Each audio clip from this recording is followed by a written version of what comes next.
Ouais, merci à vous, merci aussi à toutes les personnes là qui ont permis l'organisation de ce très bel événement. Merci à vous d'être là et de prendre une part active du coup dans l'arpentage là qui va avoir lieu. Alors, enfin, ça va rebondir un petit peu sur ce que vous avez super bien introduit. C'est vrai que l'arpentage, c'est un très beau prolongement en fait pour justement le travail de transmission que le collectif. Je suis pas du tout seule derrière la publication de la thèse de Tal qui donc était inachevée.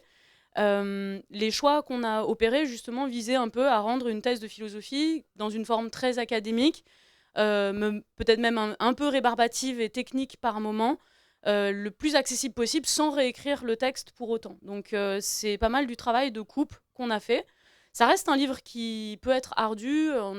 J'ai déjà eu l'occasion de pas mal échanger en amont de cet événement et c'est vrai que voilà, ça reste ardu. Donc c'est une très belle forme pour ça. Et puis pour une autre raison qui tient au contenu même de l'ouvrage, qui, en étudiant la domination adulte, Tal insiste sur la façon dont toutes et tous, sous ce chapiteau, on a été des enfants. On a été dans cette place en fait dominée.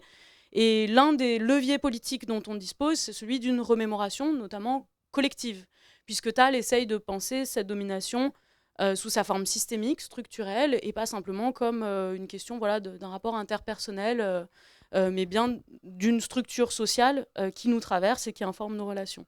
Donc, en plus, faire ce travail d'arpentage où Alyosha et Kantutal ont très bien dit, on va revenir sur les concepts philosophiques que Tal met à profit dans l'ouvrage, mais aussi c'est une restitution à la fin de nos lectures qui ouvre à la façon dont ça résonne avec nos vécus personnels, ce qui justement dans ces vécus personnels se recoupe d'une personne à l'autre, et puis aussi, puisque c'est l'un des sujets du texte, les formes de politisation, d'engagement que ça peut prendre par rebond.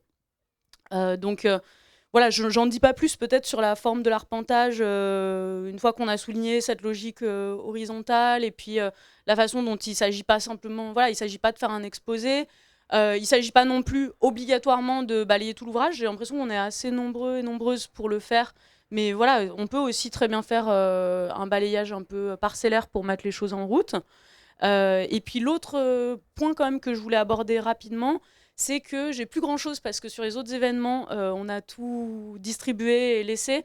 Il y a une toute petite plaquette sur l'inceste et un truc imprimé un peu bizarrement, mais c'est une campagne de prévention de face à l'inceste, puisque en parlant de domination adulte, c'est pas tellement au centre de l'ouvrage, mais on est quand même sur, on va dire, le même continuum, de la même façon que les VSS seraient sur le même continuum que la domination patriarcale dans son ensemble. Très souvent, quand on parle de domination adulte, il y a des personnes concernées aussi qui viennent se saisir du sujet. Voilà, je suis pas professionnelle de santé, c'est pas au centre de l'ouvrage, mais il y a plein de ressources. Il y a notamment une plaquette que dans le cadre d'un autre collectif pour un groupe de parole, j'avais imprimé et que j'ai amené là, donc vous pouvez totalement les consulter librement. Voilà pour ce qui est un peu de la mise en place. Peut-être juste avant de se compter et de voir un peu, je vais introduire, on va dire, aux parties principales de l'ouvrage, sans vouloir trop déjà présumer du sens que vous allez leur donner, mais simplement pour donner une idée un petit peu de comment le bouquin progresse, puisque le but c'est aussi que vous choisissiez, tant qu'à faire, l'un des passages qui vous intéresse le plus, même si les restitutions des uns une et des autres vous permettront d'avoir une vue d'ensemble. Euh, donc ce livre, il était, enfin plutôt cette thèse de philosophie, a été conçue au départ pour s'articuler en trois parties, dont la troisième a simplement été un plan. Je ne sais pas si même semi-rédigé, c'est pas déjà un peu plus que ce que c'était. C'était un plan, voilà, avec directement des points. Qu'on a retrouvé dans les affaires personnelles de Tal, puisque le collectif de publication, c'était un collectif de proches et d'amis, et que par exemple on a été amené à voilà, déménager son appartement et que assez vite et les proches et puis les éditrices Karima et Sol qui sont derrière Blast, qui sont basées à Toulouse et qui avaient publié le deuxième roman de Tal, Outrage, on est tombé assez vite d'accord en fait sur ce projet de publication. Et donc voilà, on a retrouvé ce plan là, en plus des fichiers et où en fait déjà des travails de relecture. Par exemple, moi je faisais aussi ma thèse de philosophie politique au même moment que Tal, donc finalement on travaillait ensemble, on s'entrelisait un peu de temps en temps. Et donc, en mettant tout ça ensemble, on avait une première partie déjà pas mal relue par ces deux directrices, Cornelia Moser et puis Claude Gauthier. Une deuxième partie qui était déjà aussi très avancée, et puis ce plan qu'on a simplement un tout petit peu clarifié, par exemple en référençant les notes, en rédigeant un tout petit peu des liens logiques qui semblaient apparents, mais qui n'étaient pas tout à fait explicités. Et puis sinon, il y a une introduction qu'on a mise qui, justement, comme on réécrivait pas un texte qui avait quand même une forme académique, on a trouvé que introduire dans le corps du texte des paragraphes qui venaient résumer les parties les plus historiques, qui soulignaient comment on passait d'une partie à l'autre, et puis indiquer en introduction un peu ce cheminement-là, ce plan, ça pouvait être quelque chose qui facilitait un petit peu ce travail de transmission qu'on va encore prolonger à travers l'arpentage. Donc la première partie, en fait, elle est très historique, ou même elle relève assez exactement de ce qu'on appelle l'histoire de la philosophie. C'est-à-dire qu'en partant de la forme d'oubli, c'est pour ça qu'on a appelé le livre La domination oubliée. On s'est beaucoup posé de questions sur le titre. Le titre n'est pas de Tal au départ. Tal part en fait des raisons pour lesquelles la philosophie politique n'a que très à la marge interprété les relations adultes-enfants comme une relation de domination, comme un pouvoir qui s'exerce et une inégalité politique, vraiment. Donc, il passe par pas mal d'auteurs, surtout d'auteurs, une autrice aussi, notamment de la tradition libérale, qui est à la racine aussi de beaucoup de notre cadre en fait, d'interprétation politique, pour voir comment les enfants ont été rejetés dans la sphère du privé, comment les relations adultes-enfants, de façon générale, se sont vus complètement exclus en fait, de cette grille de lecture, des rapports de pouvoir, des rapports de domination. La deuxième partie, une fois justement qu'on a interprété comment il y a eu dépolitisation des rapports adultes-enfants, elle s'attache à essayer de repolitiser.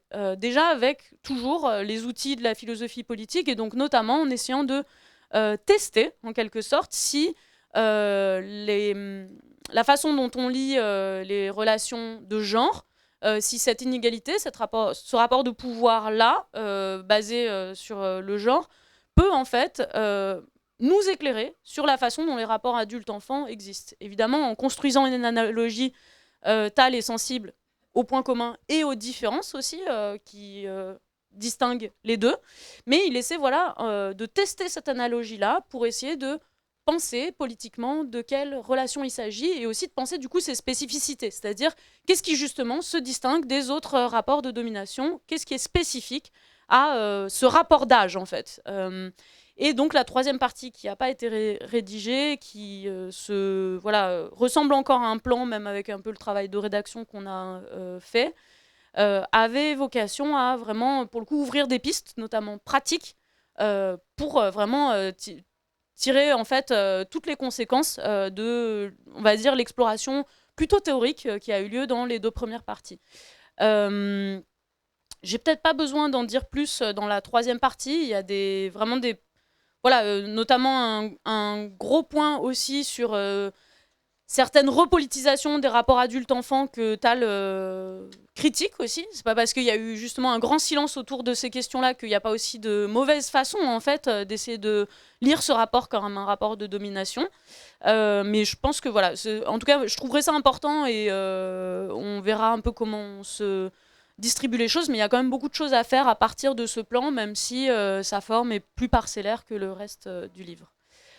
Alors, moi j'ai fait un pré-découpage, je pense que le plus simple, à moins qu'il y ait des questions d'ailleurs dès maintenant, et on a le temps de les poser avant de reprendre, mais sinon ce que je propose c'est peut-être qu'on se compte tout simplement, et ensuite moi j'ai fait un pré-découpage, vous pouvez déjà, alors c'est vrai que le mieux ça aurait été que vous ayez toutes et tous le sommaire sous les yeux, ou même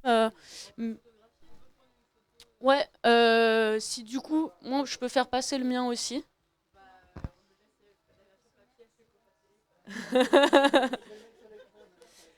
Est-ce-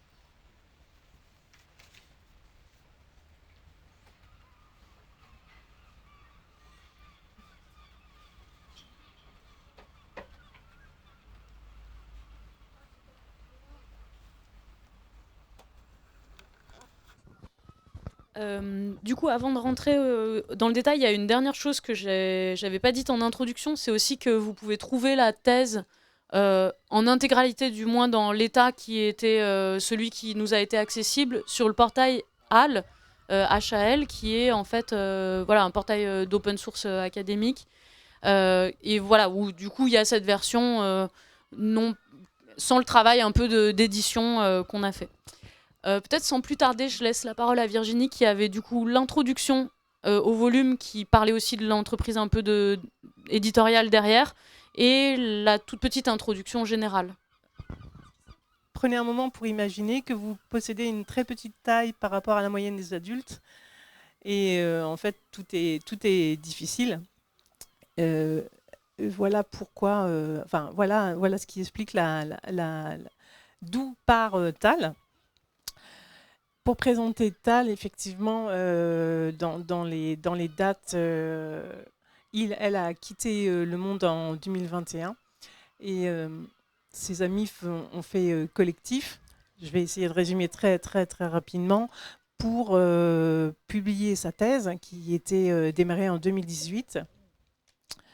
Des parutions posthumes ont été réalisées avant la publication de cet ouvrage. Et donc sa thèse porte sur l'analyse d'une domination. Nous sommes tous concernés puisque nous avons tous été enfants. Donc on a une première partie. Donc il est parti de l'analyse de l'histoire de la pensée politique qui pose la sphère de l'enfance comme naturellement incapable, naturellement hors du politique, inapte, comme les femmes, les fous et les sauvages. Et donc il y a une analyse critique par rapport à cette pensée. Je vais peut-être schématiser en disant que finalement, est-ce qu'il faut penser ces rapports adultes-enfants comme des rapports de domination, à l'instar d'autres rapports comme celui des rapports de genre. Encore schématiquement, c'est pour poser la question si on doit analyser de cette façon et si on ne doit pas développer une théorie beaucoup plus large, beaucoup plus singulière qui fait le pas de côté, peut-être. On remet en question peut-être une structuration privée-publique, naturalisation de naturalisme et de naturalisme contre politique. Et c'est là que son approche féministe intervient, ou peut-être dès le départ, mais c'est là que ça surgit pour critiquer ou pour rapprocher la domination adulte de la domination patriarcale. Et c'est aussi là peut-être ce que le collectif a travaillé. C'était intéressant aussi, je vais ressortir du coq à l'âne, mais sur la méthodologie qui a été appliquée qui a été utilisée par le collectif suite à cette édition posthume. C'était une méthodologie d'éclaircissage, enfin comment on dit, de couper effectivement dans les notes dans la thèse elle-même qui a été écrite dans ces deux premières parties. Donc vraiment pas de simplifier, mais de synthétiser, de faire des choix aussi, d'écarter des citations, d'écarter quelques démonstrations, de synthétiser des argumentations. Et la partie 3, elle n'existe, la partie 3 de la thèse, la dernière partie, où il y avait cet essai de nouvelles théories. Elle était beaucoup plus schématique. Donc voilà, c'est ce que cette introduction méthodologique nous dit, qu'on a travaillé à partir du plan. Et peut-être, oui, voilà. Donc il faut que le lecteur, les lecteuristes ne s'étonnent pas, il y a une hétérogénéité des styles. Et peut-être même en partie 3, c'est encore plus marqué sur quelque chose de beaucoup plus schématique.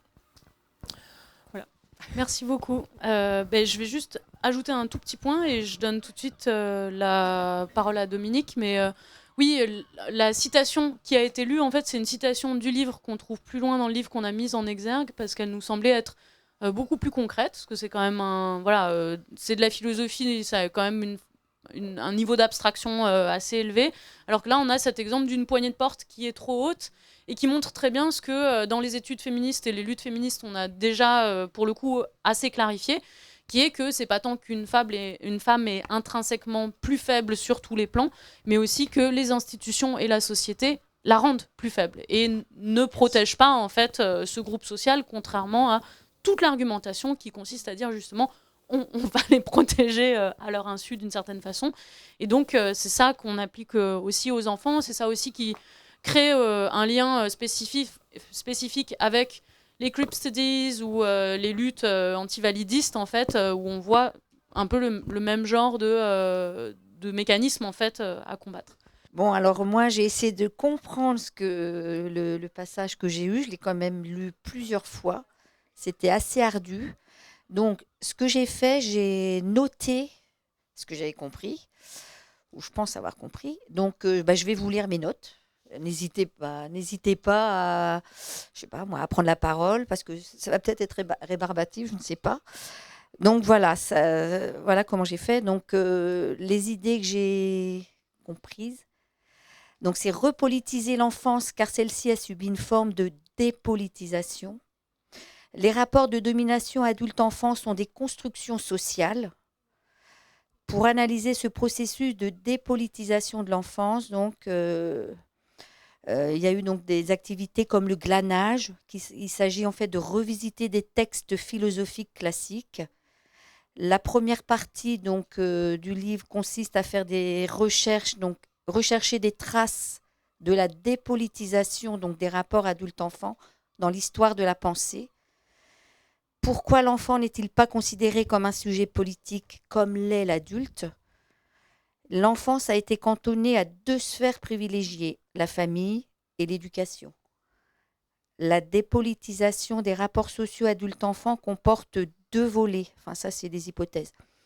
Donc, la naturalisation de 2 groupes sociaux et leurs rapports, et elle justifie le pouvoir conféré au groupe des adultes. C'est celui donc de protéger les enfants. Et ce que j'ai noté enfin, c'est l'enfance n'est pas absente des textes philosophiques, mais le pouvoir du groupe adulte sur le groupe enfant est souvent justifié par des causes naturalistes. Voilà, alors ça fait un peu brouillon, mais bon voilà, c'est un peu peut-être des idées lancées comme ça. Voilà. Je trouve que c'est hyper éclairant. Ouais. Ouais, Bon, non, voilà, donc j'ai essayé de comprendre en fait ce que j'ai lu, hein, mais j'ai l'impression que tu as très bien compris. voilà. Je pense que là, peut-être pour faire le lien, et moi je vais me contenter de faire ça, de mettre un petit peu de lien entre les parties, j'ai l'impression que par rapport à ce que disait Virginie, justement, en fait, on passe d'une naturalisation qui prend appui finalement sur des réalités matérielles, mais qui sont elles-mêmes construites. À nouveau, la hauteur de la porte, en fait, c'est institutionnalisé, mais c'est au départ voilà, un construit humain. Et en fait, Tal justement par le glanage, c'est-à-dire non pas en essayant de faire une histoire exhaustive à travers tous les siècles et tous les lieux de l'enfance, cherche en fait une absence qui est justement qu'est-ce qui fait qu'il n'y a pas d'enfance dans la sphère politique finalement. Et c'est ça qui fait qu'il va fonctionner par éclairage ou par glanage. Il s'appuie un peu sur Varda en fait.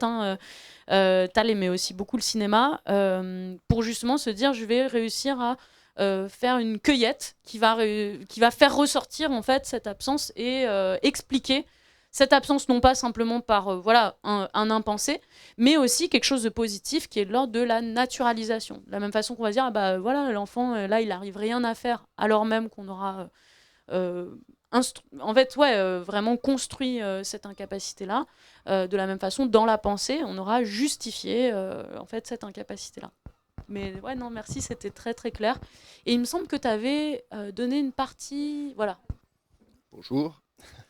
Du coup, effectivement, j'avais la partie juste après qui semble être une partie de le contrat social comme envers du contrat, non, contrat sexuel comme envers du contrat social, et puis la partie les relations adulte-enfant référent du paternalisme libéral, qui en gros semble aller plus loin justement dans cette question de définir comment on a à un moment naturalisé cette question de la domination des enfants et peut-être même plus montrer que la naturalisation même d'une sorte de politique libérale, surtout à partir de la Révolution française, c'est basé sur une idée qui était posée comme apparemment évidente, qui était que les enfants, il fallait les protéger, et que si, avant la Révolution française, l'autorité venait d'une sorte de question divine, il y a des gens qui ont l'autorité divine et d'autres non, on essayait de, entre guillemets, rationaliser cette hiérarchisation en disant qu'il y en a qui ont besoin de protection dans les enfants, mais que aussi dans la société plus largement, donc les femmes, les personnes moins rationnelles, les handicapés, etc., sont en fait comme des enfants aussi, et que du coup, il pose cette question, un peu l'idée que non seulement l'enfant est dépolitisé, mais par contre, on a utilisé la figure de l'enfant comme une sorte de base à laquelle construire les hiérarchies sociales dans le paternalisme libéral, comme il dit. Et puis, voilà, et puis du coup, il y a toute une discussion sur justement que, en gros, à chaque fois qu'on utilise le terme de nature, qu'il faut la questionner, parce qu'elle est toujours plus complexe que... Enfin, il n'y a jamais quelque chose qui... Enfin, c'est plus complexe que simplement dire cette relation est naturelle, mais elle est toujours construite, elle est toujours co-construite d'ailleurs. Il y a un moment hyper bien écrit où c'est écrit que voilà, le problème que ce soit le contrat sexuel défini par cette autrice qui s'appelle Carole Pateman, ou justement les relations adultes-enfants, à chaque fois qu'on pose ces binarités, on pose toujours une sorte de hiérarchisation, et donc on naturalise cette hiérarchisation si on pose que ces deux termes qui sont fixes et qui n'ont pas été construits ou co-construits justement dans leur relation, quoi. Voilà. Ouais, merci beaucoup. C'est exactement ça. En fait, le glanage, il commence par ce moment du libéralisme. Et peut-être pour faire un tout petit pas de côté, parce que c'est soit des souvenirs lointains ou même la tradition contractualiste, c'est l'idée en fait de chercher quel est le fondement de l'obéissance politique et de notre organisation sociale, notamment en remontant en fait à un contrat fictif, mais en fait présupposé par notre organisation sociale. Et Carole Pateman, par exemple, en parlant de contrat sexuel, mais il y a d'autres auteuristes qui ont pu parler de contrat racial, essaie d'éclairer en fait de quelle façon postuler un accord à l'origine de notre organisation sociale laisse aussi dans l'ombre, silencie en fait, voilà, aussi les gens qui en sont exclus, que ce soit du côté de la race dans le cas d'un contrat racial ou justement du côté du genre pour Pateman. Et ce que montre Tal, c'est que Pateman a essayé d'éclairer comment le groupe des femmes a fait partie en fait de ces non-sujets en fait, parce que le libéralisme, en postulant un contrat, définit aussi qui est un sujet politique et sur quelle base, et comment en fait justement d'essayer de faire ressortir que les femmes en ont été exclues, redouble en fait l'exclusion aussi des enfants, puisque à partir du moment où on essaie de réévaluer les termes de ce contrat, pour le rendre plus inclusif d'une certaine façon, on relégitime encore à nouveau l'exclusion d'un groupe qui est celui des enfants, quoi. Bon, je me suis contentée de reformuler vraiment dans d'autres mots, mais ce que tu avais très bien clarifié. Puis après, c'est toi, Valentine, je crois, qui... Enfin, pour le coup, c'est...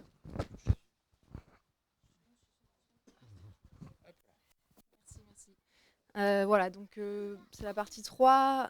L'enfance, c'est le sujet politique normal, entre guillemets. Donc le sujet politique normal, entre guillemets, c'est l'adulte, évidemment, qui est à la fois la raison et l'autonomie. L'enfant n'a ni l'un ni l'autre. Donc voilà, la partie creuse un peu des notions de philosophie politique à travers Rawls et Dworkin, qui utilisent eux-mêmes la psychologie du développement à travers Piaget, mais de manière très peu critique. Donc plutôt que de résumer, je vais peut-être parler de ce qui m'a intéressé dans ce passage pour changer un peu. Je pense que peut-être que voilà, beaucoup d'entre vous connaissent Piaget, qui est très très lu dans le domaine du travail social, de la psychologie, de l'éducation, et très souvent de manière très peu critique.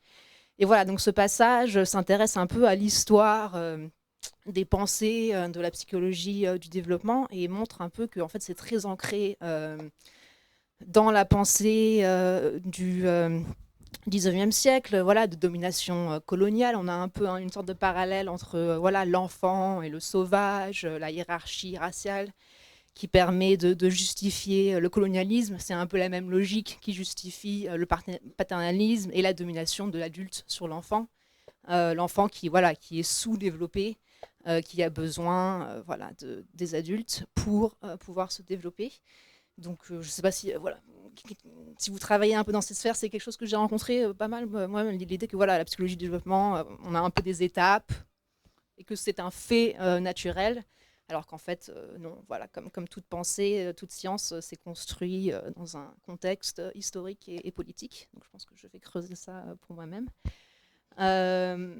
Et après, la quatrième partie, donc la politique et le temps, le rôle de la projection temporelle. Donc là encore, un concept que j'ai trouvé très intéressant, c'est l'idée de... donc pour résumer un peu, je pense que vous comprenez, si l'enfant est en développement, ça veut dire qu'un jour, l'enfant, heureusement, deviendra adulte.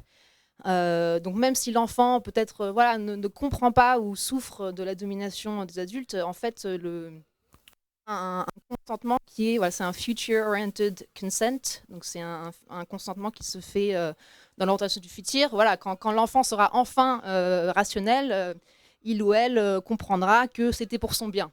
Et je trouve que c'est une notion très qui se retrouve aussi, on a un peu un développement philosophique dans cette partie-là, mais c'est une notion très que beaucoup de parents, beaucoup d'enseignants utilisent dans leur rapport aux enfants.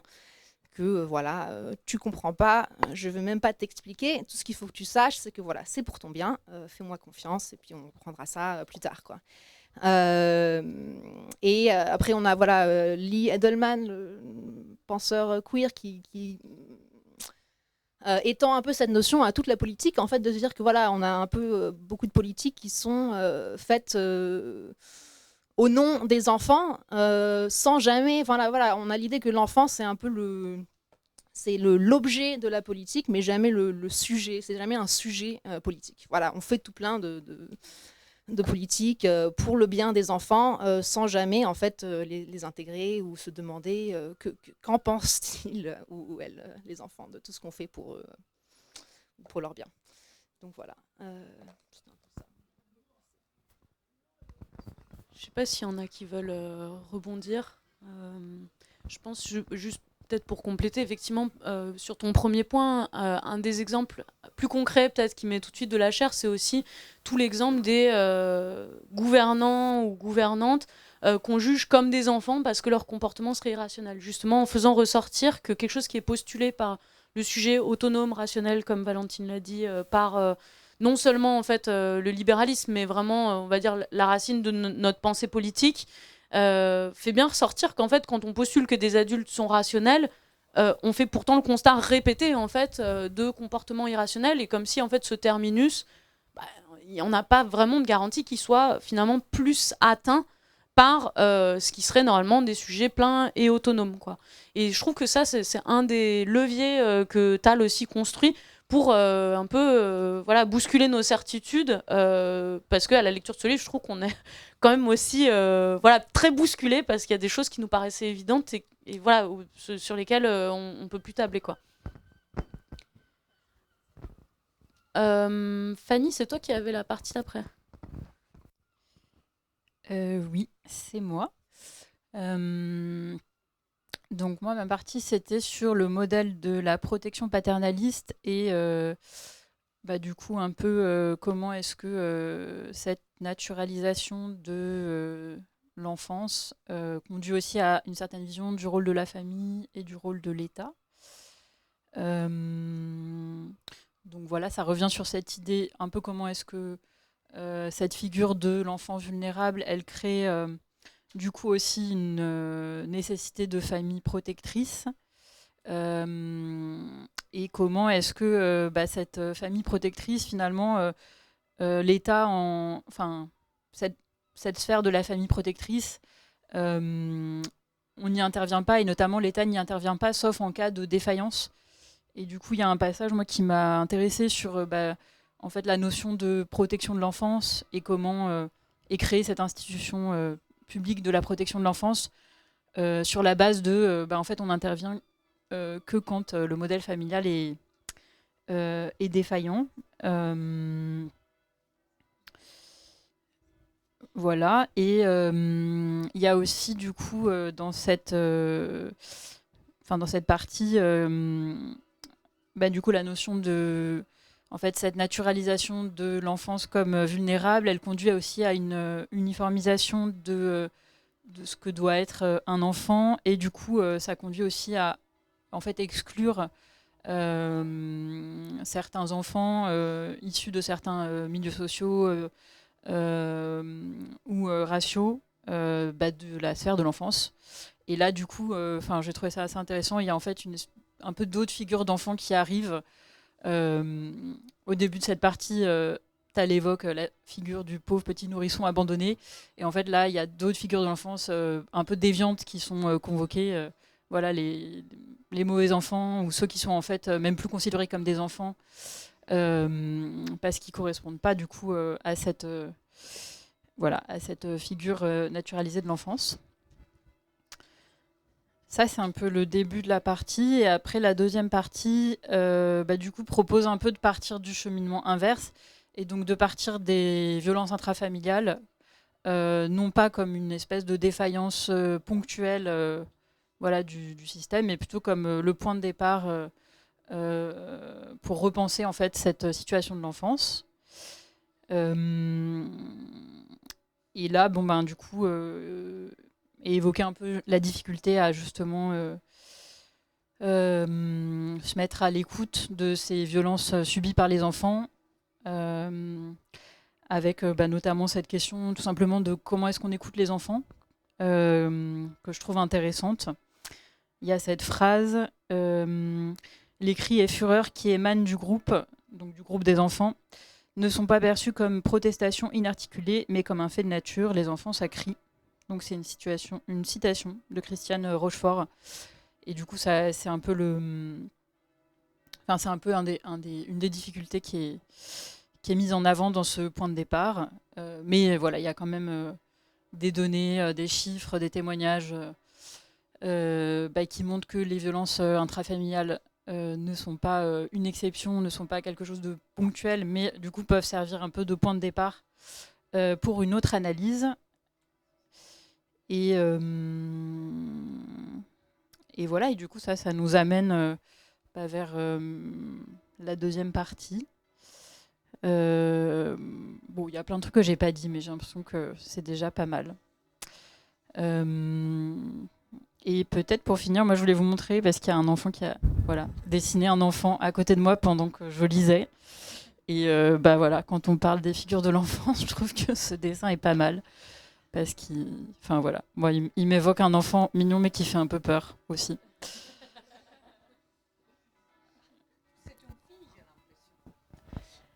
Merci Fanny. Du coup, alors si je fais un peu un point de bilan avant qu'on rentre dans cette deuxième partie, effectivement, Tal a fait le constat un peu d'une double soustraction. D'abord, en passant par le libéralisme, il y a cette idée que on définit comme politique un sujet en excluant plein de catégories, c'est-à-dire qui n'est pas rationnel, qui n'est pas prêt à consentir dans le présent, mais consentira nécessairement dans le futur.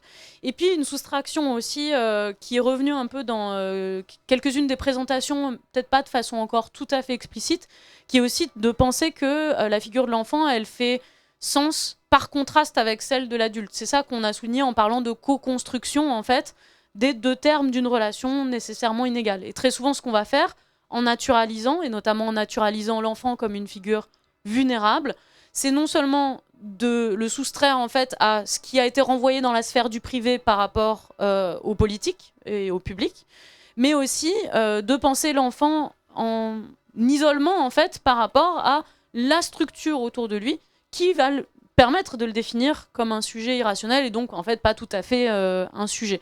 Alors que finalement c'est pris dans cette relation-là que la vulnérabilité de l'enfant elle fait sens, et notamment en postulant ce qui devrait être le cas ou ce qui est l'objectif, qui est ce sujet parfaitement autonome, parfaitement libre de ces décisions. Par exemple, en gommant en fait les schémas d'interdépendance qui sont les nôtres, y compris en tant qu'adultes en fait, justement en idéalisant un peu ce qui serait cette perfection de l'âge adulte, qu'on a vu aussi bien via la tradition du libéralisme politique, et pas simplement le patriarcalisme au XVIIIe siècle, hein, mais vraiment voilà, Rawls beaucoup plus récemment, qui est encore une figure très importante dans le champ de la philosophie politique, et puis voilà, encore dans la philosophie, dans la psychologie du comportement, etc. Et enfin, la dernière chose, c'est aussi l'uniformisation du groupe, et là je reprends ce que Fanny a dit en dernier, qui est qu'en fait aussi, en faisant de l'enfant un non-sujet politique, on uniformise abusivement le modèle un peu du nourrisson sans défense, comme si ça allait être ça, voilà, de 0 à... on pourrait même aller sans doute au-delà de 18 ans, mais justement aussi en soulignant que cette frontière de 18 ans, par exemple pour le droit de vote, elle est très arbitraire en réalité. Et à partir de là aussi, dernière chose que je voudrais dire avant de finir sur la famille, c'est aussi cette idée des mauvais enfants. Ça a été aussi beaucoup souligné dans le champ des études féministes, avec cette idée que voilà, une femme, par exemple, racisée ou en colère, elle répond pas, en fait, on va dire, aux critères d'éligibilité d'être justement ce sujet à protéger, en quelque sorte. De la même façon, chez les enfants, et là, ces moments où on pourrait citer les travaux de Fatima Ouassak sur l'adultification, différents travaux aussi de sciences sociales que Tal cite au moins en note, sur la façon dont voilà, il y a un peu l'alternative entre l'enfant délinquant ou l'enfant fragile, quoi. Et comme si justement il n'y avait pas du tout l'espace d'une autonomie entre les deux. Et sur la famille, justement, je finis là-dessus, on rejoint en fait vraiment l'hypothèse constructiviste qui n'empêche pas Tal de s'intéresser aussi à une tradition matérialiste, etc., mais qui est de dire on fait de la famille vraiment le premier rempart pour protéger l'enfant, alors même que c'est le premier lieu des violences en fait exercées sur les personnes mineures. Et donc en fait voilà, c'est exactement ce qui a été rappelé. C'est pas un accident ou c'est pas juste une imperfection constatable par rapport au schéma idéal. En fait, c'est très exactement ça qui devrait nous alerter, et sur la façon dont la famille est le lieu où se commettent le plus de violences, qui est justement en fait le premier entre guillemets bénéficiaire sur toute cette rhétorique en fait de la domination adulte, parce qu'elle devrait être justement le lieu de protection en fait. Donc c'est justement ce qui la légitime, qui en fait devrait nous alerter et nous aider à remettre en cause en fait cette institution-là. J'anticipe un tout petit peu, et à nouveau on peut faire ce genre de coupe transversale. Tal dit pas du tout que les enfants n'ont pas de besoins spécifiques, ou que même à l'intérieur de ce groupe social des mineurs, il n'y a pas de besoins spécifiques en fonction de l'âge. Mais là, on voit très bien aussi qu'on est dans une partie vraiment destructrice, quoi, de critique, pour essayer déjà de faire vaciller toutes ces certitudes-là, avant, du coup, malheureusement, dans une troisième partie, par exemple, qui aurait proposé des pistes plus constructives. On en parlera après. Moi, j'avais une partie un peu méthodologique. Et donc j'adore ça. Ça me met en joie, sur le bon usage de l'analogie. Alors, what does that mean, l'analogie? C'est un peu comme une comparaison, mais c'est pas exactement une comparaison, c'est un petit peu plus subtil. Et ça a toute une histoire en fait dans la théorie politique. Rousseau, il a fait des critiques de l'analogie entre la famille et la société. C'est les textes de tous les manuels de philo. Et là, du coup, c'était intéressant de voir comment est-ce qu'on peut avoir une sorte d'arme à double tranchant, d'outil à double tranchant dans l'analogie femme-enfant. Les faibles, quoi. Enfin, les vulnérables qui sont à la maison, assignés à résidence. Finalement, est-ce que c'est le même combat ou pas le même combat? Donc, il y a une petite précision que je trouvais intéressante, et même si c'est entré là dans le détail du texte. Tal fait remarquer qu'une analogie, c'est une comparaison de rapports et pas simplement une comparaison de traits. C'est pas parce qu'on a un point en commun qu'on peut établir une analogie. Donc là, ce qui l'intéresse, c'est pas simplement, voilà, genre, on est à la maison, c'est un point commun, mais c'est le rapport de domination. Comment on peut comparer le rapport de domination, par exemple, je vais dire, du père de famille ou du chef de famille sur la femme, et puis le rapport de domination sur l'enfant. C'est le rapport, quoi. C'est pas juste la situation de la mère et la situation de l'enfant. Et du coup, c'est subtil, quoi. Mais c'est très méthodologique, donc j'ai pas la suite et je compte sur vous pour me la donner. Et en tout cas, donc après, tu as le rappel un petit peu où est-ce qu'on trouve cette pratique de l'analogie, je vais l'appeler comme ça, la pratique de l'analogie, dans une tradition qui existe déjà. Dans la tradition du féminisme matérialiste, que moi je connais sous un des 3 noms qui est cité, Christine Delphi. Elle parle aussi de Guillemin et de Mathieu, que je ne connais pas, pardon. Christine Delphi, c'est quelqu'un qui, par exemple, dans les années 70, a insisté sur la reconnaissance du travail domestique comme un travail non salarié, non quantifié, un travail sans fin, que nous ne faisons pas aujourd'hui, réjouissons-nous. et en fait, voilà, la reconnaissance du travail domestique, c'était une approche à la fois matérialiste, donc en gros un peu marxiste, c'est-à-dire qu'en gros, c'est le travail qui fait la politique. C'est parce qu'on travaille et qu'on doit savoir qui travaille, qui va faire les efforts et qui va gagner la part du gâteau à la fin qu'on est politisé, en fait, même si le travail, ça paraît pas comme ça, d'abord une affaire de grands discours, de valeurs, d'argumentation, de défense de certaines conceptions de la société, mais voilà, c'est trop prosaïque pour être du politique, mais en vrai, la tradition matérialiste, elle dit, bah voilà, c'est là que ça se passe le politique, en fait, c'est dans le travail, et donc si on travaille gratuitement, on est exploité et donc on est dominé, et c'est le cas des femmes, et les féministes matérialistes, c'est un peu, voilà, celles qui ont amené ça, et elles ont pu pratiquer cette fameuse analogie. Mais là, du coup, il n'est pas tellement question des enfants encore dans cette partie. Voilà, donc je me suis néanmoins posé quelques questions, s'il me reste encore une petite minute ou deux. De comment est-ce qu'on peut faire un bon usage de l'analogie, parce que c'est assez risqué, mais je pense que c'est la suite.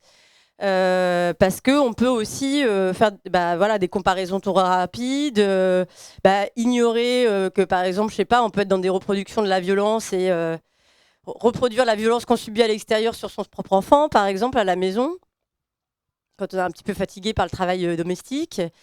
Et que l'analogie entre les rapports de domination que subissent les femmes ou les enfants, elle peut être aussi un piège, quoi. Elle peut être à la fois un rapprochement qui contribue à une naturalisation des sexes faibles ou des vulnérables, mais aussi, finalement, ça peut aussi nous brouiller un peu la vue et nous aveugler par rapport à la nuance qu'il y a entre chaque voilà, rapport. Et puis moi, je pensais, là, c'était pas dans le texte, mais à l'uniformisation de la catégorie des enfants, parce que, en l'occurrence, là, c'est mon histoire familiale, je pose ça comme ça. Mon père, c'est un garçon de la campagne. Je pense qu'il a eu une enfance assez joyeuse et aventureuse, à faire du cheval, à s'échapper, voilà. Et ma mère, elle a grandi dans la ville, et c'est un peu Annie Ernaux, quoi. Enfin, donc tu restes à la maison, t'as pas le droit de sortir, tes frères ils sont dehors, et donc c'est pas du tout les mêmes enfances, et ils ont pas du tout le même rapport aux appétits, à la vie. Voilà, donc ça m'a soulevé cette question-là de l'uniformisation, effectivement, de la situation de l'enfance. Voilà. Merci beaucoup. Ça ouvre la voie, Sylvia, parce qu'effectivement, ouais, c'est encore très méthodologique. Et du coup, de mettre en place un peu comment on va utiliser l'analogie et déjà se mettre un petit peu en garde sur ce qui pourrait être des dérives de cet outil-là, on ne parle pas encore trop des enfants. Oui, en réalité, je pense que vraiment, je ne voudrais pas faire un résumé parce que je trouve que ces livres, il faut vraiment les lire. Je veux dire, pour dire les choses, je pense qu'il y a vraiment cette ouverture qu'on a un peu oubliée, effectivement. Et notamment, il reprend la question du féminisme matérialiste, c'est-à-dire la transposition des luttes des classes avec la transposition entre les sexes, hommes et femmes. Et effectivement, il reprend l'analyse de Guillemin et aussi Mathieu sur des points assez importants, c'est-à-dire la question de la femme et la question de l'enfant en tant qu'objet de la femme. Et ce qui fait évidemment un problème, parce que aussi dans la dynamique familiale, parce que qu'est-ce que ça veut dire si l'enfant est l'objet de la femme, quelle est la place du père, qui au fond c'est lui qui en quelque sorte est l'autorité majeure, et il est aussi dans les questions des divorces, etc. Et aussi, il y a l'autre question, notamment de la position de l'enfant dans la dynamique familiale qui a déjà été évoquée. Mais pour moi, il y a deux questions que j'aimerais bien vous poser. Première est notamment la question, il utilise par rapport à Matthieu, c'est elle qui utilise ce terme, il y a un refoulement de l'enfant. Ce qui est intéressant, parce qu'en tant que psychanalyste, on est habitué à penser les refoulements du trauma. Non, on refoule le trauma, on refoule la pulsion qui est liée au trauma. Et là, c'est beaucoup plus fort, parce que ce qu'on refoule, c'est l'enfant. Donc, on ne veut pas voir, on ne veut pas savoir, c'est toujours la même chose qu'on disait un peu hier, quelque chose vraiment, et je pense que, même personnellement, je dois absolument reconnaître mon oubli par rapport à ça, dans mon livre et dans ma vie aussi. Je ne suis pas psychanalyste d'enfant, je n'ai pas d'enfant.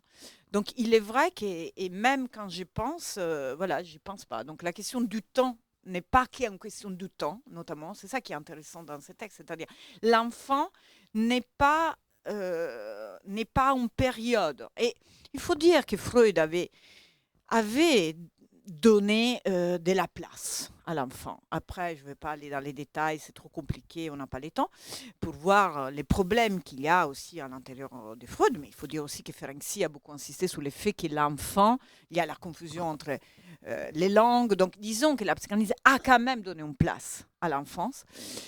Mais, encore une fois, il y a un oubli quelque part, je pense, vraiment, même dans la lutte politique, même dans la pensée, indépendamment de la question des rapports qu'on peut faire avec la mère, avec les pères, il y a vraiment quelque chose de l'enfant qu'on ne peut pas voir, on ne peut pas être, on n'arrivons pas à nous reconnaître en tant que tel. Nous ne savons rien disons, de cette situation. Donc, je trouve que les mots refoulement, vraiment, méritent d'être pensés. Voilà. Deuxième point, c'est la question du sujet. Vraiment, sujet politique, sujet court même. L'enfant est un sujet, point d'interrogation. Et c'est vrai que, bon, je ne connais pas assez les livres pour pouvoir voir les conclusions d'Étal et de son collectif, de votre collectif, mais effectivement, je me rends compte tout de suite que c'est une situation très particulière. Déjà, sujet, c'est un mot que je dois dire, en tant que psychanalyste, j'aime pas trop, parce que ça, on ne sait jamais de quoi on parle, en réalité. C'est sujet de la conscience, voilà, on ne sait pas. Et après, il y a eu les sujets de l'inconscient, mais après, ça devient les sujets tout court, je ne sais pas. Après, mais donc, voilà, il y a déjà ça, la question. Et dans les cas de l'enfant, c'est compliqué, parce que, alors que moi, en tant que femme, j'ai horreur de l'idée que quelqu'un puisse me protéger. D'ailleurs, c'est la campagne des Trump. Il faut protéger les femmes. Voilà. Donc, effectivement, ces mots me fait très mal.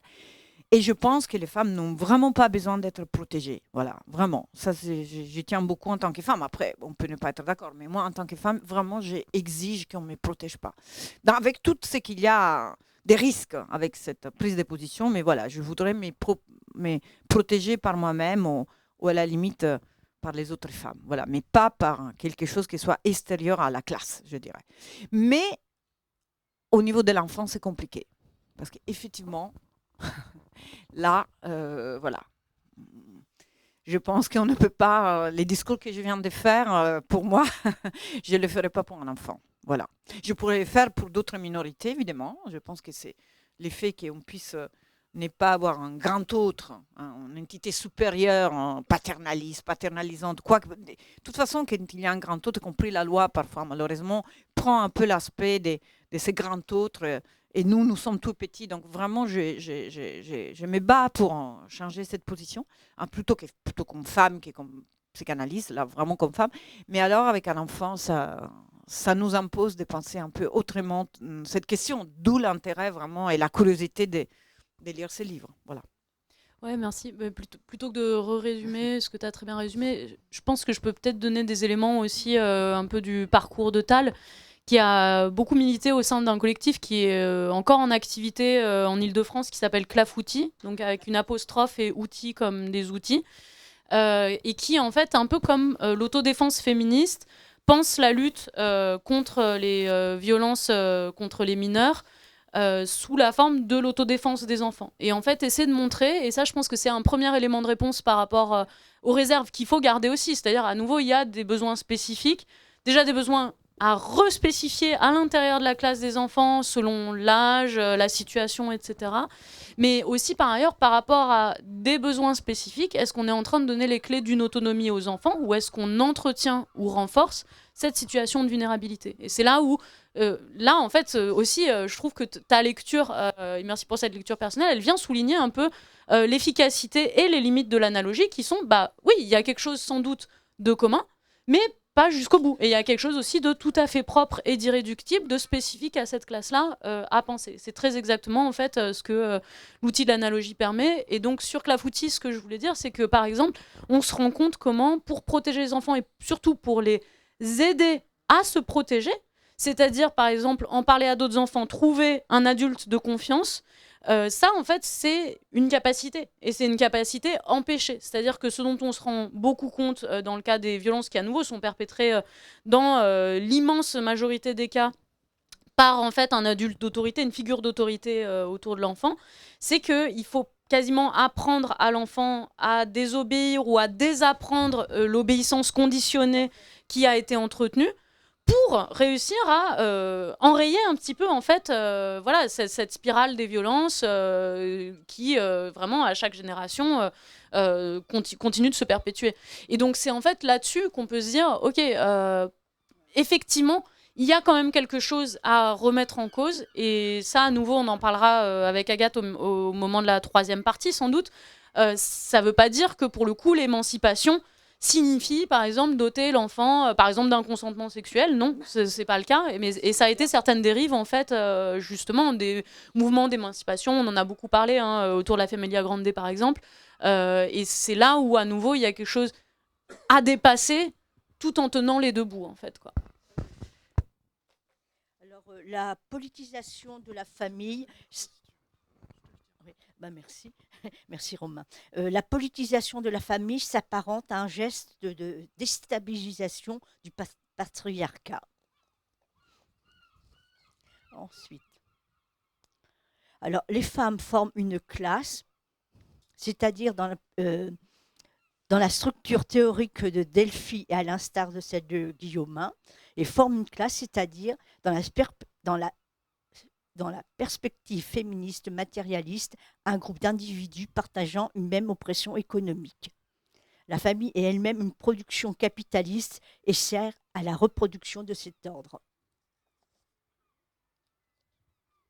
Alors, au sein de l'espace du privé, le groupe des femmes est ainsi dominé en tant qu'épouse et dominante en tant que mère. Ça m'a interpellé quand même. Ça. Et c'est un rapport de force faiblement pris en compte au sein des théorisations féministes de la partition privée-publique. Alors, l'antinaturalisme de Delphi s'inscrit donc dans une démarche critique qui a à cœur de remettre en cause les logiques de pouvoir induites par le recours à l'argument du naturel. C'est ce qu'elle exprime de façon très nette à partir de 1991 en incriminant les courants féministes qui évacuent la question du pouvoir des mères sur les enfants et qualifient dans le même temps la dépendance des enfants de naturel. On oublie et on feint d'oublier que le pouvoir des parents sur les enfants n'est pas naturel, que rien n'est naturel dans une société humaine et que c'est la société qui donne ce pouvoir aux parents et le maintient par toute une série d'institutions positives, positives et négatives. Je crois que c'est bon. Voilà.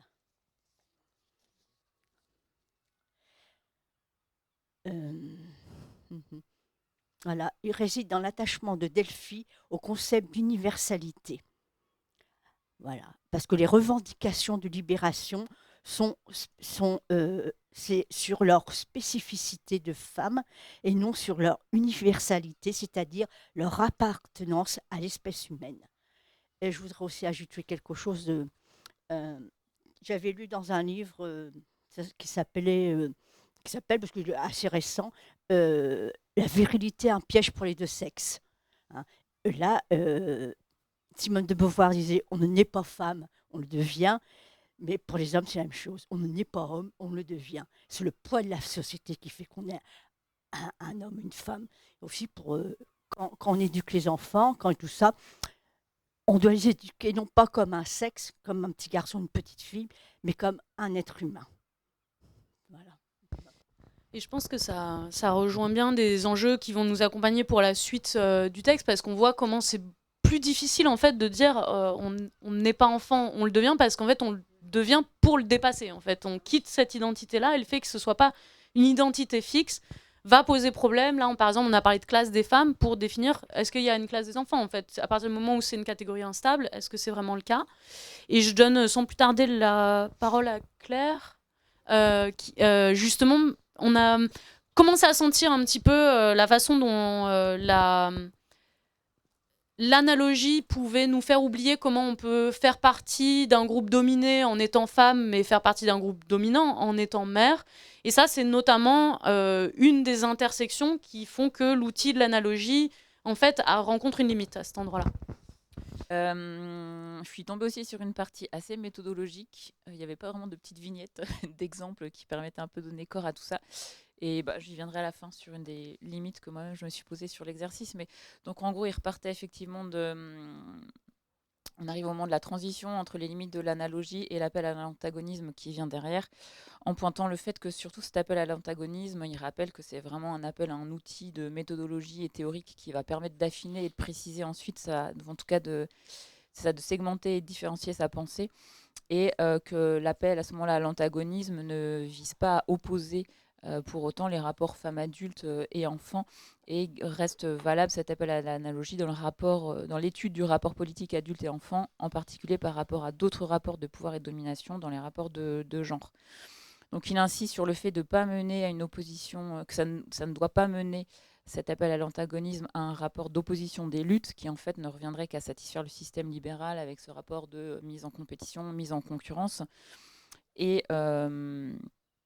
il réfléchit à la façon dont on peut... Donc là, il s'appuie sur beaucoup de théoriciennes et théoriciens dont j'ignore à peu près tout, donc je ne pourrais pas aller plus loin là-dedans, mais ne pas rentrer dans une alternative qui serait le soit femmes, soit les enfants, notamment dans la lutte pour la défense des droits respectifs de ces deux groupes, avec ce double écueil d'arriver à soit les femmes contre les enfants ou les femmes et les enfants, et où lui appellerait donc à la suite de cette théoricienne Burman à plutôt réfléchir dans l'intrication de ces groupes-là, ce qui amènerait à penser un rapport des femmes avec les enfants, ce qui permettrait une alliance politique sans pour autant minorer cette opposition et ces luttes qui sont propres à ces deux groupes différents. Et ensuite, les deux parties suivantes, il y en avait une qui s'intéressait donc aux limites de l'analogie. Et le fait de pointer ces limites fait apparaître ce qui l'intéresse ensuite, à savoir la pertinence de l'appel à l'intersectionnalité. Et ensuite, les trois limites de l'analogie politique et stratégique, sociologique et théorique, où là, Marion, je te laisserai préciser parce que je n'ai pas eu le temps de prendre des notes jusque-là. Mais donc, sur les limites de l'analogie, il pointe le fait que le comme si de l'analogie, une de ses limites principales, c'est de reposer sur une conception universaliste de la domination, là où l'intersection permet de penser la simultanéité et l'imbrication des formes de domination et de leur logique.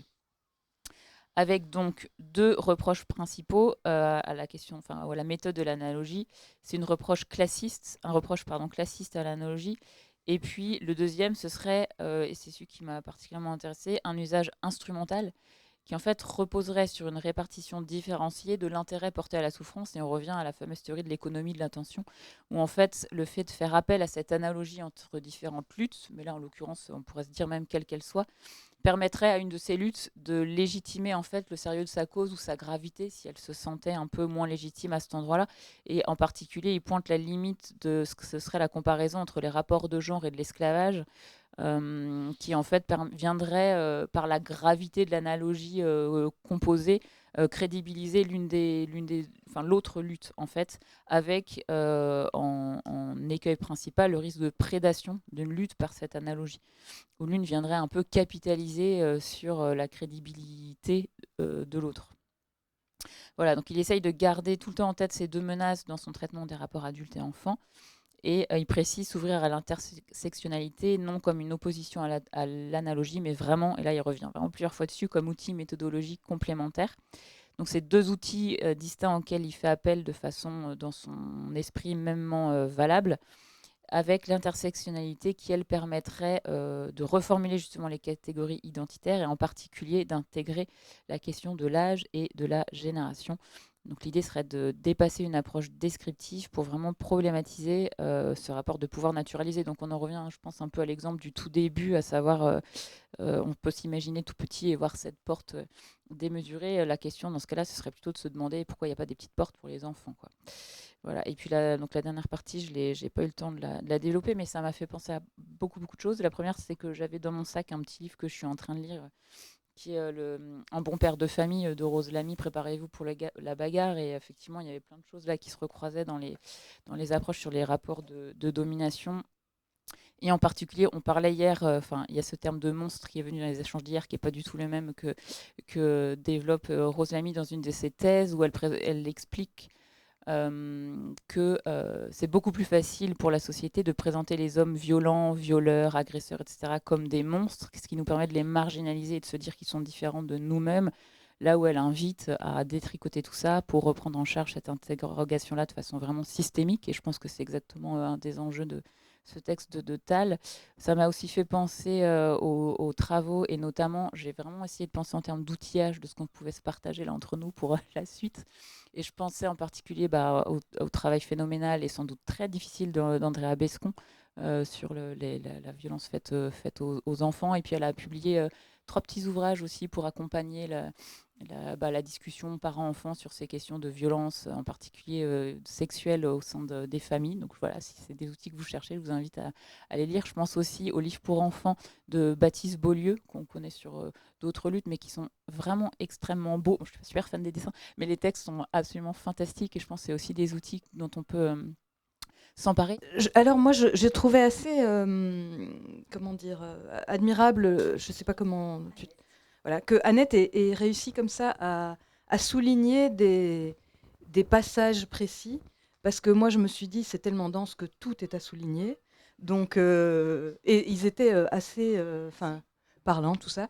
Alors ici le passage que j'ai lu, parcouru, alors il y a deux parties, une qui est l'hypothèse de la respectabilité et puis une qui est l'extraction.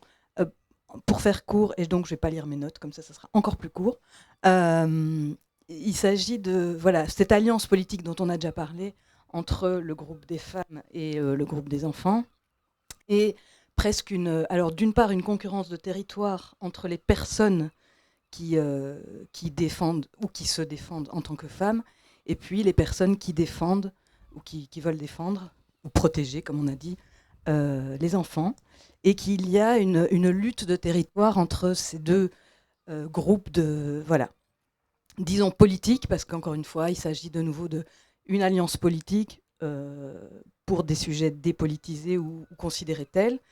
Alors il y avait deux... pardon, je mets mes lunettes. Alors il y a cet essentialisme féminin qui, par rapport à tout ce qui est exclu du féminin puisque masculin, et qui fait que les femmes, d'abord, n'étant pas des hommes et ensuite n'étant pas des enfants, d'une part, ne dominent pas les enfants comme les hommes sont considérés comme dominant les enfants, n'ont pas assez de violence, supposément, tout ça, et ensuite ne méritent pas d'être oppressées puisque elles ne sont pas des enfants. Et finalement, ça revient à ce qu'il y ait aussi... Donc il y a une concurrence à deux niveaux, au fond, dans ce passage que j'ai lu. Le niveau, disons, plus politique, comme ça, cette concurrence de territoire, et puis le niveau plus micro, peut-être, qui est la concurrence entre les femmes mère, puisqu'il y a aussi la question de la maternité, hein, dont on a pas mal parlé déjà, qui, en tant que mère, ne peuvent bien sûr pas opprimer les enfants, puisqu'elles les protègent et qu'elles les défendent. Et donc, ça part de ces hypothèses qui, bien sûr, l'un n'empêchant malheureusement pas l'autre. On a beaucoup parlé de protéger. Ça m'a fait penser, moi, à des choses qui ont été dites hier dans la session, voilà, où notamment Sylvia et Fabrice étaient présents. Alors, il y avait l'exemple du placard qui avait été donné à la fin de la session, où une dame Ah pardon, j'ai dépassé la minute et demie. C'est dur le 3 minutes 20. Oui, bon, c'est vrai qu'il y a des parallèles en fait qui viennent à l'esprit, et du coup, je trouve que c'est chouette d'ouvrir aussi par rapport à des lectures qu'on aurait pu faire avant. Bon, le C'est pour ton bien de Alice Miller qui date, je pense, des années 80, des choses pareilles, mais aussi ce qui a été dit hier sur voilà, vouloir protéger, du coup violenter, et puis vouloir comprendre pour pouvoir, ou essayer de comprendre pour pouvoir voilà, embrasser, être dans un même groupe. Et donc voilà, il s'agit effectivement d'une alliance politique plutôt que l'inverse. Et je termine à 3 minutes 20 au lieu d'une minute 50, désolé. Ok, je vais prendre la parole. Donc, je vais noter, préciser juste 2-3 points qui m'ont marqué, puis après je vais juste parler d'une expérience personnelle. Donc alors, je vais prendre ce point-là. Voilà, donc le rapport mère-enfant défini à partir de la vulnérabilité de l'enfant et l'ambiguïté du statut de la mère au sein de la famille, et non seulement la position dominante du père. Donc, selon certaines études, effectivement, qui étaient axées sur la domination du père, alors que, effectivement, comme on disait dans une citation tout à l'heure, effectivement, la mère en tant que la femme en tant que mère est dans une position dominante vis-à-vis de l'enfant. Et comment penser en fait cette relation qui est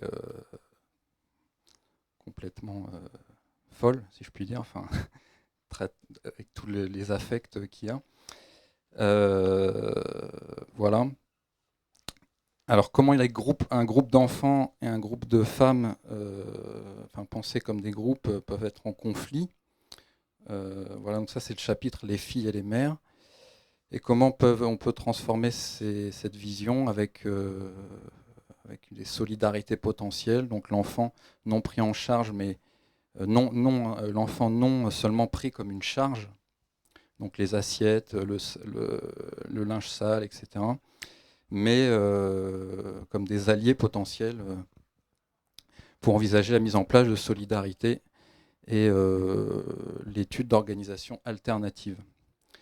Donc effectivement, pour aller vite, donc, je vais parler donc, effectivement de sentiments en tant qu'enfant, de s'être senti effectivement par rapport à ma mère, par exemple, comme une charge.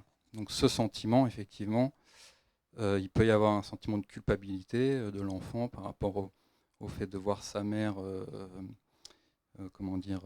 souffrir ou être diminué dans ses potentialités sociales par ce rôle de soins, de care.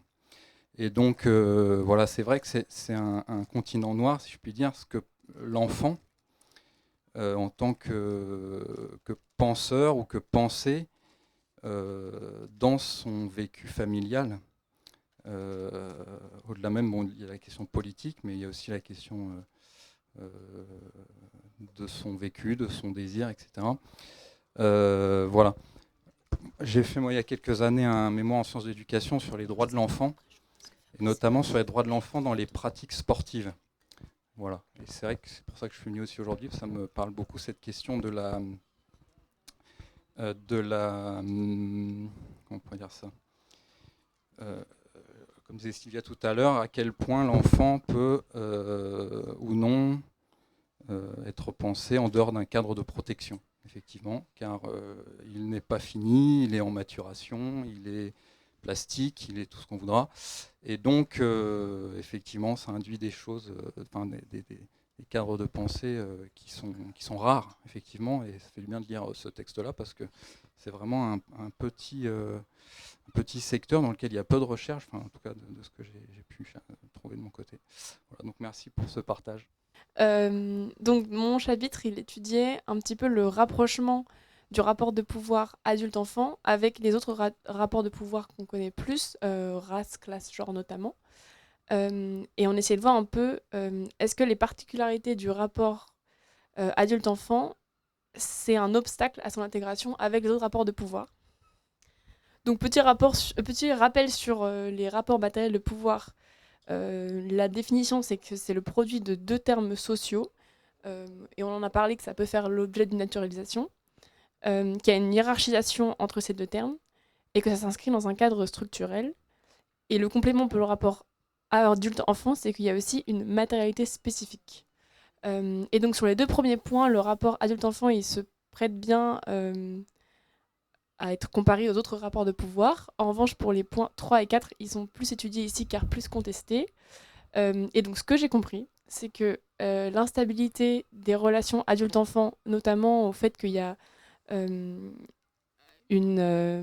position sociale mouvante du fait que l'enfant deviendra adulte et que l'adulte sont des anciens enfants, ça fait que on peut réfuter l'identification du rapport adulte-enfant avec les autres rapports de pouvoir. Il y a plein d'autres arguments super intéressants, mais je ne vais pas développer plus. Mais du coup, est-ce que cette instabilité, c'est vraiment un obstacle à l'inclusion du rapport adulte-enfant dans la catégorie des autres rapports matériels de pouvoir? Et donc la conclusion à tout ça, c'est que pour éviter une dévaluation théorique des rapports adulte-enfant, il faut interroger à nouveau frais les déterminations du concept de structure et envisager leur articulation avec la temporalité particulière des rapports adulte-enfant. Et j'espère que la suite est dans le chapitre suivant, car du coup, je me pose des questions. Alors, pour ma part, j'ai pas tout compris. Donc, c'est un peu en deux parties, ma partie. La première partie, j'ai pas tout compris, mais j'ai sélectionné des passages qui me paraissaient intéressants et assez compréhensibles. Donc ma partie s'appelle Temporalisation et structure, l'instabilité comme support théorique. Un des risques de l'approche par la domination est en effet de figer les identités des groupes des dominantes et des dominés en les envisageant comme de blocs cristallisés et séparés. Donc là, c'est la question en fait de la perméabilité entre les groupes de dominants et dominés. Ensuite,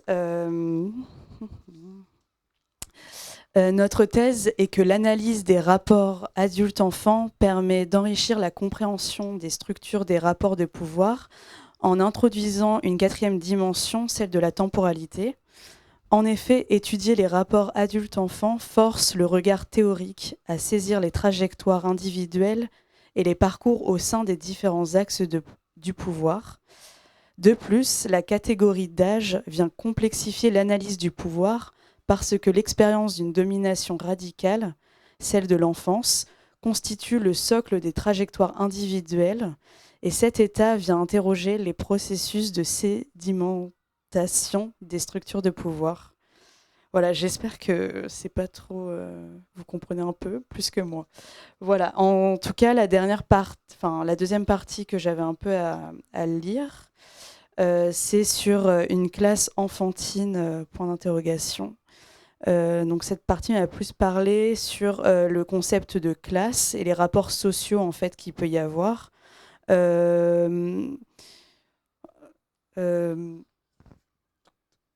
Alors, voilà, je vais encore lire quelques passages, j'espère que c'est compréhensible pour vous. Par appropriation temporelle, nous désignons ainsi le processus d'accaparement des activités intellectuelles et matérielles de la classe des enfants par le groupe des adultes, dont le travail gratuit exercé au sein de l'institution scolaire constitue un exemple paradigmatique et dont la particularité est qu'il repose sur un acte de projection temporelle, est défini comme éducation et ou instruction de ce qui correspond à une incorporation forcée et non rémunérée des normes sociales et politiques capitalistes. Donc voilà, c'est un peu la question de qui est bénéficiaire de la classe enfant qui bénéficient en fait de cette domination. Et en fait, ce qui m'a un peu parlé, c'est que ce n'est pas dans une famille de classe populaire, ce n'est pas les parents qui gagnent, on va dire, la domination, c'est plutôt les personnes de pouvoir de la société de manière plus large. Et comment en fait l'école est déjà une manière de dominer et de préparer l'adulte à un travail, à une vie dans le capitalisme. Voilà. Merci Voilà. beaucoup. Ouais. Si je résume ça, en fait, dans cette partie, Tal clarifie que ce qui semblait faire obstacle à l'identification d'une classe des enfants, c'est-à-dire l'instabilité temporelle, en fait, c'est justement ce qui définit la classe des enfants. Et donc l'école, qui n'est pas du tout le seul pilier, il y a plusieurs piliers à la domination adulte que Tal explicite, mais à l'école, effectivement, on ne voit pas les profs tirer directement profit des devoirs à la maison, des devoirs sur table qui seraient comme ça tout de suite du travail gratuit, mais c'est l'inculcation des normes, qu'elles soient capitalistes, qu'elles soient sociales, et donc qu'elles reproduisent en fait par ricochet la domination adulte. C'est ce travail d'appropriation temporelle et d'inculcation de ces normes-là qui en fait fait la matrice finalement de la domination adulte et donc du type d'oppression très spécifique qui se produit ici. Oui, et moi j'avais la dernière partie de cette partie dans laquelle Tal se demande si les enfants sont une classe, est-ce que les enfants peuvent arriver à une conscience d'eux-mêmes comme classe, avec l'idée que dans ce cas-là, ils pourraient, j'imagine, se défendre. Il y a deux propositions. La première, c'est de dire que puisque le temps scolaire prend de plus en plus de place, on voit qu'il y a des manifestations adolescentes et on pourrait faire l'hypothèse que c'est quelque chose qui pourrait aussi arriver à des âges plus jeunes. Et la deuxième hypothèse, c'est de dire que puisqu'on a tous et toutes été enfants, on a un souvenir de cette domination-là et qu'il y a un certain nombre d'outils politiques qu'on pourrait mettre en place, comme des ateliers de remémoration collective qui permettraient de faire advenir quelque chose comme une conscience de classe enfantine, mais chez les adultes, et qui pourrait être un point de départ pour une forme d'organisation politique. Super efficace comme résumé. Juste pour compléter d'ailleurs, c'est à ce moment-là aussi que Tal prend appui aussi sur la mémoire traumatique, qui est un grand sujet, notamment pour ce qui est de l'inceste ou des choses comme ça, qui sont un exemple en fait de rémanence aussi de nos souvenirs comme enfants, et qui est aussi un fil théorique que tire Tal pour parler de cette remémoration collective. En fait, moi j'ai un passage qui ouais, on est à deux voix parce que voilà, exactement. Moi, mon passage, tout est dans le titre, en fait, puisque le titre, c'est « Minorité et matérialité du discours ». Et en fait, moi, je suis néophyte, je ne suis pas du tout universitaire, mais matérialité du discours, il y a une espèce de contradiction entre les deux, puisque y a le discursif d'un côté et le matérialisme de l'autre, ce qui paraît s'opposer d'une certaine manière, ou en tout cas mettre une forme de cloisonnement que Tal met tout de suite à mal, justement. Donc, du moins, il pointe du doigt à ça. Et les deux plans produisent des analyses et des clans opposés, en fait. Les matérialistes d'un côté, les discursifs de l'autre. Et puis, en fait, il veut nous emmener vers le fait que le discursif ne peut pas s'extraire complètement du matériel, puisque il a une influence directe sur lui, puisqu'on construit justement les schémas politiques, entre autres, autour du discours et de l'analyse. Et le point clé peut-être de la démonstration, c'est le déploiement de la métaphore de minorité dans le but de minoriser d'autres catégories sociales, ce que je trouve particulièrement pertinent. Et ça remet également en question le concept de minorité naturelle au passage, c'est-à-dire l'enfant naturel pré-social. Et puis, voilà, il dit déstabiliser l'appréhension politique de la métaphore Et il parle du fait que la construction de l'objet enfant est le résultat de processus politiques qui s'appuient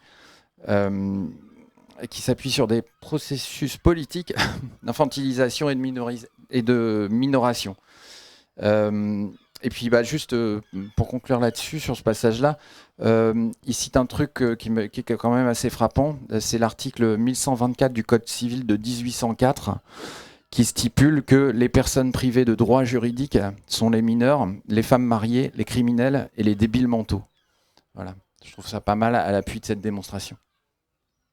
Alors, je vais essayer d'être rapide, mais déjà, quand même, 2 choses que je voulais dire. Je suis très contente de participer à cet arpentage et donc merci à tout le monde. Et puis je suis preneuse d'une discussion après aussi. Alors les différents contextes qu'il peut y avoir bien sûr, mais parce que je m'aperçois à quel point quand même cette pratique militante va apporter beaucoup. Ça commence dans le monde académique, mais cette importation-là dans le monde académique est pour moi d'une très grande richesse et je sais que je vais l'utiliser. Donc je suis très contente déjà de découvrir ça un peu mieux aujourd'hui. Et puis aussi, de façon générale, on arrive vers la fin et de fait de rendre hommage à cet auteur parce que je le découvre aujourd'hui et on prend déjà tous collectivement un peu, je pense, la mesure de la qualité de ce travail, de son importance, de sa force et aussi peut-être de la vulnérabilisation que cet auteur peut-être a traversé.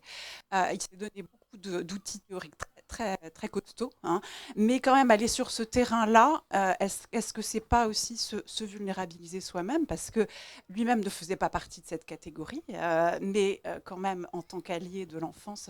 Donc ça m'évoque ça aussi de cet auteur que j'ai envie de mieux connaître. Alors moi j'avais une partie très intéressante sur comment, alors qui reste un peu en pointillé pour moi parce qu'il y a des choses vers la fin on ne sait pas bien ce qui défend encore, mais sur l'intersectionnalité et donc ce qu'il va souligner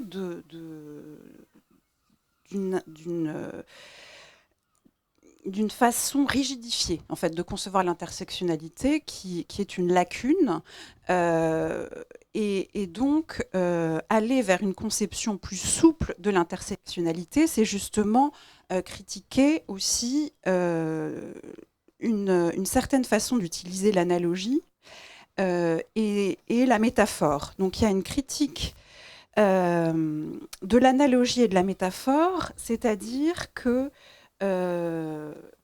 c'est le fait, comme il l'écrit, de voir dans l'identification à l'enfance un processus de minoration qui va donc effectivement trop naturaliser et de ce fait empêcher de sortir de cet écueil de la naturalisation. Et c'est aussi ce qui est le défaut de la libération par extraction. Donc il faut éviter ce chemin-là, qui ne va pas être le chemin émancipateur, de considérer qu'il faut s'extraire d'eux. Et donc, il faut aussi lutter contre cette façon de penser la minoration. Alors, qui du coup, enfin, on se demande, mais bon, ça, je commente un peu, mais comment il se situe par rapport à la notion de mineur chez Deleuze et Guattari, et ce qu'il appelle... Mais c'est intéressant parce qu'elle a des défauts, cette notion-là aussi. Donc, ce qu'il pointe comme un processus de minoration qui est... problématique. Alors, du coup, effectivement, il va insister sur le fait que, descriptivement, il ne s'agit pas de considérer qu'il y a donc une sorte de source naturelle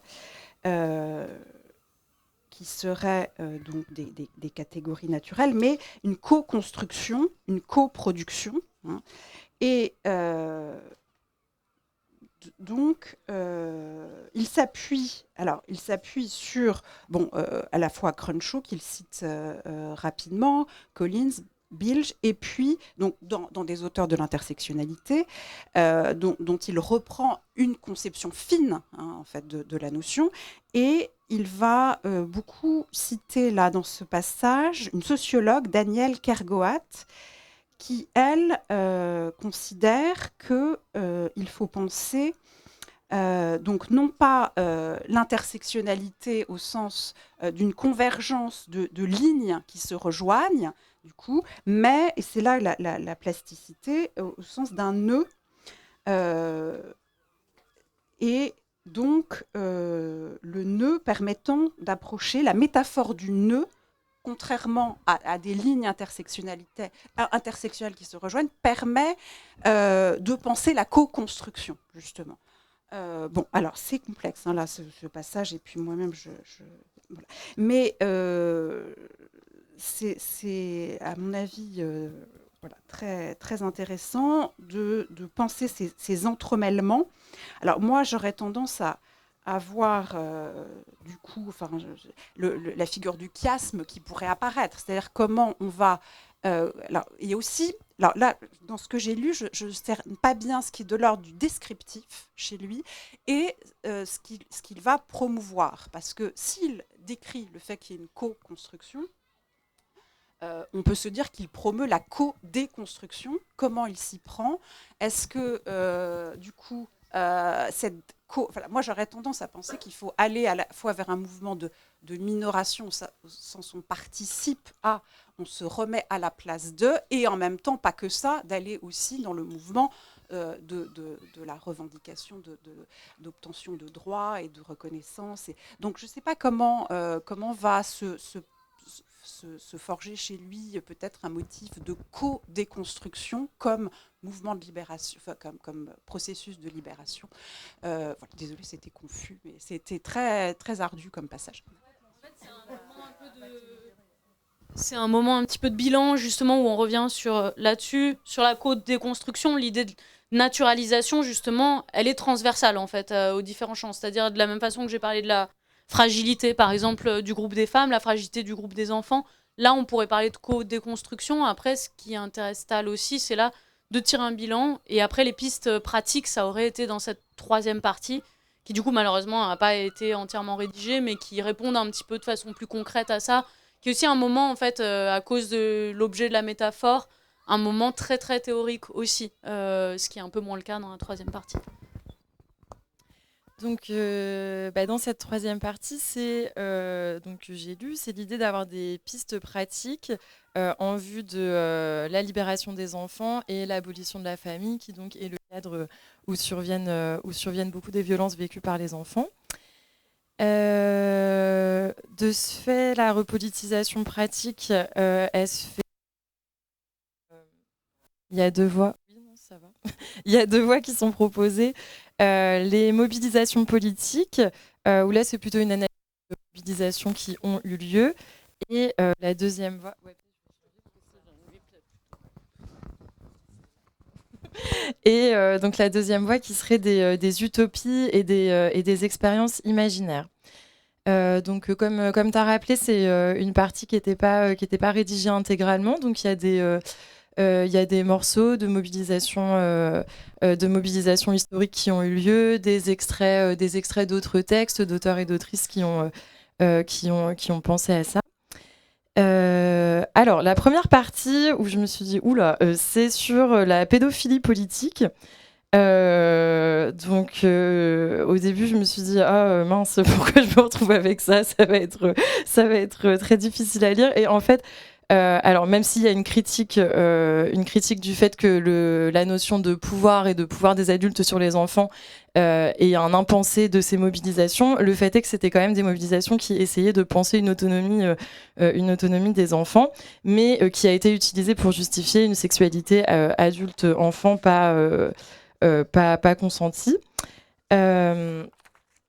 Alors, dans ces mobilisations, donc, par exemple, il y a un passage qui parle de mai 68 et des freudo-marxistes. Alors, je ne sais pas exactement ce que sont les freudo-marxistes, mais Donc il y avait plusieurs critiques qui étaient portées par cette idée de libération des enfants.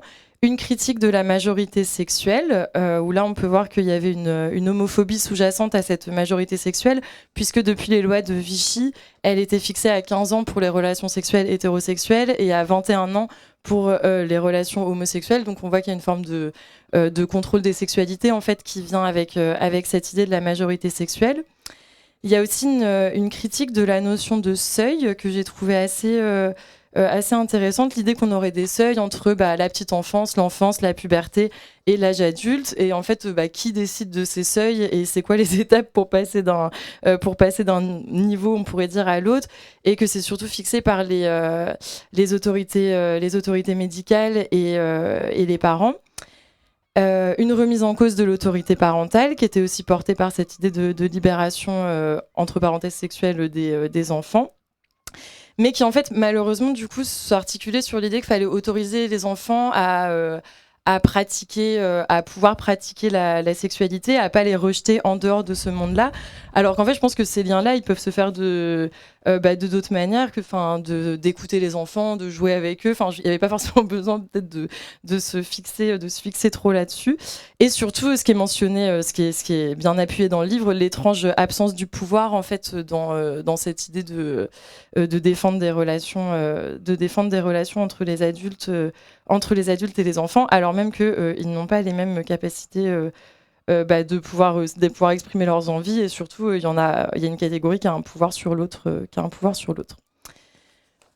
Voilà. Et l'autre partie qui était sur abolir la famille, émanciper les enfants, où là il y avait toute une partie sur du coup une théoricienne que je connaissais pas qui s'appelle Shulamit Firestone, et qui en fait, plutôt que de se dire la classe des enfants c'est comme la classe des femmes, plutôt d'essayer de penser une alliance politique entre les deux classes, plutôt que de se dire que c'est une condition politique qui est partagée. Et donc Firestone, elle a l'air de dire que la révolution féministe et la libération des enfants iront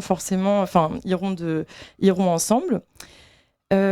Elle revient peut-être sur les formes de l'oppression des enfants. Donc on en a parlé un peu tout au long des parties, mais l'idée qu'il y a une dépendance économique et physique, une infériorité de taille et de force des enfants qui n'ont pas non plus de droits politiques. Une asexualité forcée, ça j'ai trouvé ça assez intéressant, l'idée que alors c'est ce qui était écrit, la sexualité polymorphe des enfants est réprimée, et qu'en fait il y a une forme de conditionnement à la sexualité génitale qui passe par l'interdit. Une répression éducative des enfants qui passe par l'école. Et là, c'était assez intéressant, c'était l'idée que finalement, ce que disait Firestone, c'est que finalement, les enfants qui grandissaient dans des classes populaires avaient plus d'espace de liberté que les enfants qui grandissaient dans les classes bourgeoises, puisque les classes populaires vivaient plus dans des communautés qui étaient ouvertes sur la rue et qui étaient moins réprimées dans l'espace du foyer. Ça fait un peu écho à ce que vous avez dit avant. Et après, la méthode de Firestone, c'est de fonctionner par utopie négative. Alors, je ne sais pas exactement ce à quoi ça renvoie, mais en tout cas, les deux propositions qui étaient inscrites, c'était de mettre en place des communes, donc un peu comme les kibbutz ou les communes russes, et l'avènement d'une société technophile, où là, il n'y avait pas beaucoup, sauf si j'ai manqué, mais il y avait moins d'éléments là-dessus. Et donc l'idée de fonctionner par commune, ce serait de communaliser le travail de soins, le care, que ça soit plus quelque chose qui se passe dans l'espace privé. Et il y avait aussi l'idée de désintriquer la procréation et la propriété des enfants, avec, je vous lis juste une citation.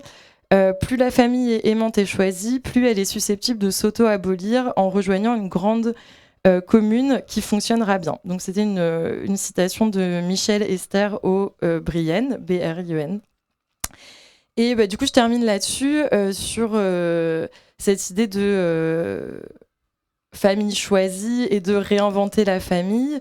Il y avait aussi une citation de Sarah Ahmed qui dit dans Vandalisme queer qu'il faut squatter la famille, ne pas en fait abandonner cet espace à celles et ceux qui la défendent ardemment, parce que souvent c'est comment dire, c'est pour pour des objectifs, bon, je vais utiliser un gros mot, mais on pourrait dire fascistes. Et ça, c'est la question que je laisse ouverte. En fait, est-ce que du coup, il faut abandonner la famille pour inventer autre chose, ou est-ce qu'au contraire, il faut la réinvestir? Merci beaucoup, merci tout le monde. Je ne fais pas durer plus longtemps.